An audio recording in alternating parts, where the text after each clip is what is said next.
두 번째 질문입니다.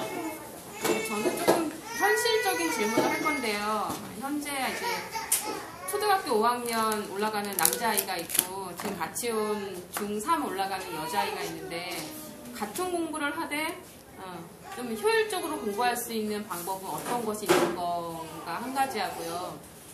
저희는 솔직히 뭐 100억대, 10억대 자산가도 아니고 그리고 아직 아이들이 어려서 뭐 진짜 전체 체험을 할 수 있는 기회를 준 것도 아니고 벌써 과잉보호를 하면서 벌써 10년을 넘게 키워왔어요. 과잉보호 10년의 역사. 네.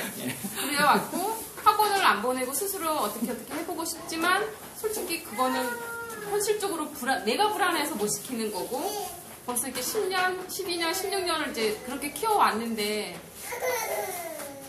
왔으면 이제는 어떻게 해야 할까요? 저 방법대로는 안 키워왔는데 그러니까 일단 이렇게 되는 거죠. 그러니까 이론은 알고 있는데 현실에서는 그렇죠. 실천하기 어려운. 그러니까 아이들이 10살이 넘으면요 이렇게 된대요. 10살 이전에 친구 관계. 그러니까 친구 관계라는 거는 어디 갔지? 지우는 거 어디 갔지? 10살 됐어요. 10만으로 지울 수 있어요.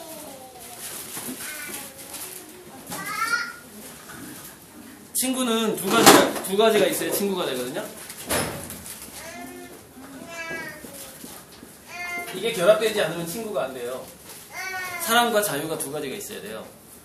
근데 과잉보호하는 집의 아이들은 기본적으로 이게 부족합니다. 러브는 있어요. 근데 아이한테 자율권을 준 적이 드문 것.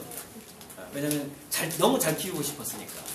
일 벌어지기 전에 미리 이렇게 다 그렇죠. 거죠. 그렇죠. 그러니까 얘가 그 문제가 자기한테 닥치기 전에 뭔가 가이드라인을 제시해줘 버리는 그런 방식인 거죠. 근데 이렇게 됐을 때는 1차적으로는 10살이 넘었을 경우에는 손을 떼는 게 제일 좋은 거예요. 근데 무책임하게 손을 떼는 게 아니라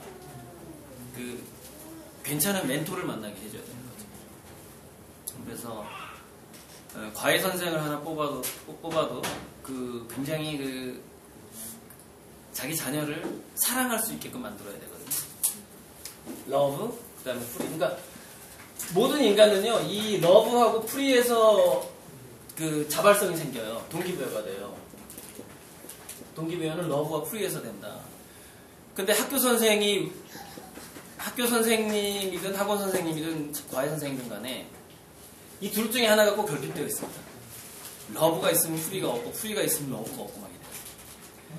그러니까 방치하거나 지나치게 감독하거나 그런 부류의 사람들이 많다는 거죠. 그래서 과외 선생을 뽑아서 이 얘기 학생이 있을 때 하면 안 되는데 유튜브 강의에 과외 선생 기법이 있는데 그거 한번 참고를 해주시고, 그 다음에 효율적인 공부법을 좀 먼저 말씀드리자면, 그러니까 제3의 멘토한테 넘겨야 된다는 게 맞는 거예요. 그러니까 지금은 10살이 넘으면 애들이 이유 없는 반항기로 넘어가잖아요. 사춘기. 그러니까 사춘기로 넘어갔을 때가 문제가 되는 게 이상하게 청개구리 심보가 생겨요. 왜 청개구리 심보가 생기냐면은 10살이 될 때까지 자기 부모가 자기한테 프리를 준 적이 별로 없는 거예요. 그러면 이 아이는 무의식 속에 뭐가 쌓이게 되냐면은 엔티로, 적으로 인식을 해요. 그러니까 모든 인간, 모든 동물은요, 우리가 강아지 같은 거 키울 때 생각해봐요. 얘 깨끗하게 해주려고 내가 목욕시키려고 하는데 얼마나 싫어합니까? 네. 그럼 이 강아지는 어떻게 인식하죠? 나를 죽이려고 하는구나, 이거 아니에요. 나를 목욕시키려고 하는 건데 나를 죽이려고 하는구나. 근데 그게 어렸을 때 그렇게 해버리면 얘가 무의식에 저장이 돼버리는 거죠.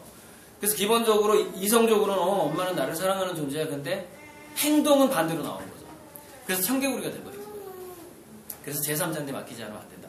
기숙사로 보내는 방법도 굉장히 좋은 방법이고, 자, 효율적인 공부 몇 가지 학생도 있으니까 얘기하고 질문을 좀 마칠게요. 이거는 한 50년 이상 된 공부법에 대한, 효율적인 공부법에 대한 어떤 굉장히 오래된 얘기인데, 넘버 원은 뭐냐면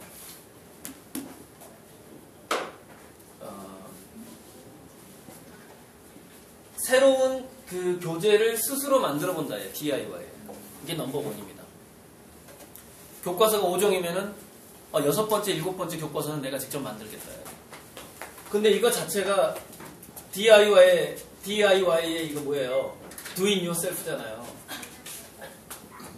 스스로. 할 때 두뇌는 그 몰입 모드로 들어가니까. 두 번째가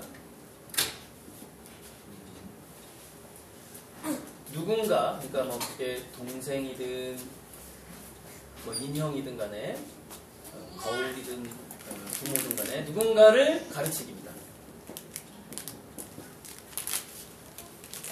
그러니까 학생 뭐냐면은 자 2번하고 3번은 자 1번, 2번, 3번에 공통점이 있어요. 3번은 문제 뽑기인데 예상 문제 뽑기거든요. 근데 4번, 5번도 있어요. 4번, 5번은 뭐 이제 토론하기, 실습하기, 토론 실습, 토실 뭐 이런 건데, 근데 4번은 우리나라하고 약간 안 맞아요.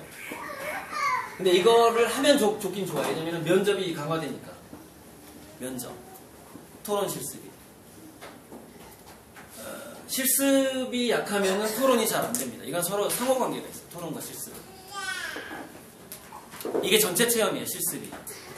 그러니까 그 교수들이 물어보는 건 뭐냐면은 일상적으로 아이들이 대답할 수 있는 걸 물어보는 게 아니라 그 아이가 진짜 봉사활동을 했는지 아니면 그거를 체험을 했는지에서 그 사이에 직접 하지 않으면 모를 것들만 물어봅니다.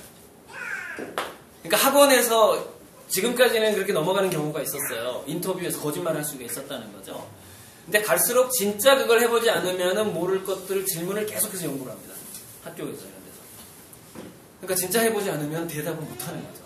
그런 문제를 물어보는 거예요. 그래서 이 토론과 실습이 중요하긴 한데 이게 시간이 많이 걸린다는 단점이 있어서 이거 1, 2, 3번을 권장을 하는데 스스로 해야 되는데 세 가지 공통점은 뭐냐? 자기가 학생이라는 것을 학생이라고 생각하면 안 된다는 거예요. 내가 선생이고 학생이 잘 들어. 내가 선생이고 내가 대한민국의 교육을 책임진 교육부 장관이야. 본인 스스로. 그럼 나는 문제를 어떻게 뽑을까? 내가 교수야 지금 현재. 난 학생이 아닌 거야. 이 마인드에서 출발하는 거야. 그러니까 마인드를 학생이 먼저 그렇게 가져야 되는데 그 동기부여를 엄마가 해줄 수 없다는 거예요. 그래서 멘토가 그 동기부여를 해줘야 된다는 거죠. 그래서 명문대생 과외를 하더라도 그 명문대생이 굉장히 꿈이 큰 애여야 돼요. 그게 전염돼야 돼요, 아이한테. 그럼 아이는 저절로 마인드가 이렇게 바뀌어요. 난 학생이 아니라 뭐야? 이미 리더야. 국가의 리더야, 이미. 학생 스스로 그런 생각을 품을 수 있다면 이 세 가지가 엄청난 효과를 발휘해요. 근데 나는 여전히 학생이야, 지금. 여전히 배워야 되고 시험 점수를 올려야 돼. 그래야 엄마한테 야단을 안 맞아. 이 정도의 마인드로는 이게 효과를 발휘하지 못합니다. 본인이 직접 있기 때문에 학생이 얘기를 하는 거고. 자, 학생이 그런 마인드를 갖도록 해주는 것이 그 베이스를 만들어주는 게 바로 또 부모의 역할인 거죠. 그러면 그 두뇌의 활성도가 차이가 나요. 두뇌의 활성도가. 자기가 학생이라고 생각하는 학생과 난 학생이 아니라 선생이고 교수고 교육부 장관이고 국가의 리더고 이 전체 지구의 문명을 교육을 통해서 바꿔야 될 책임 있는 사람이다 내가. 나는 그런 소명을 가지고 있다고 본인이 스스로 생각한다. 두뇌가 확 달라집니다. 그렇게 교육시키는 인종이 있어요. 유태인. 유태인 교육의 힘은 바로 그겁니다. 일단 여기까지 끊고요. 세 번째 질문.